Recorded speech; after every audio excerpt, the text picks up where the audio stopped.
საქართველოს ყოფილი პრემიერ-მინისტრის სანახაობრივი დაცემა ღარიბაშვილის აღიარებულ დანაშაულსა და მის წინააღმდეგ დაწყებულ გამოძიებას საერთაშორისო მედია ეხმაურება. ექს-პრემიერის სახლიდან ამოღებულ 6.5 მილიონზე კორუფციულ ბრალდებებსა და 1 მილიონიან გირაოზე სტატიას BBC აქვეყნებს. გრიგოლ ლილუაშვილის ნათესავის ანდრია ლილუაშვილის ადვოკატებს გაუთქმელობაზე მოაწერინეს ხელი. საქმე შესაძლოა გრიფით საიდუმლო დაედოს. მედიის წარმომადგენლები სასამართლოს ხდომას ვერ დაესწრებიან, შესაბამისად გამოძიების დეტალები უცნობი დარჩება.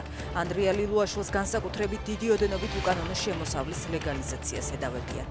გამთენიის 4 საათამდე გაგრძელდა გზის გადაკეტვის მიზეზით დაკავებულების პროცესები საქალაქო სასამართლოში.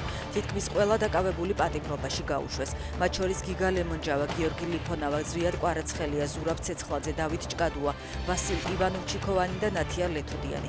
ორთვიანი პატიმრობა მიუსაჯეს თამარ ლორქიფანიძეს, რომელიც სისხლის სამართლის წესითაა დაკავებული და პატრულის მანქანის დაზიანებას ედავებიან. გერმანიიდან საქართველოს 48 მოქალაქე დაადეპორტეს, მათ შორისაა ზელიმხა ხანგოშვილის ოჯახი. დეპორტირებულია მისი ძმა ზურაბ ხანგოშვილიც. ჩეჩნეთის ომის ვეტერანი და საქართველოს უსაფრთხოების სამსახურის კონტრდაზვერვის ყოფილი ოფიცერი, ეროვნებით ჩეჩენი ზელიმხა ხანგოშვილი FSB-ს აგენტმა ვადიმ კრასიკოვმა 2019 წელს ბერლინში მოკლა. რუსეთის მოქალაქე კრასიკოვს სამუდამო პატიმრობა აქვს მისჯილი.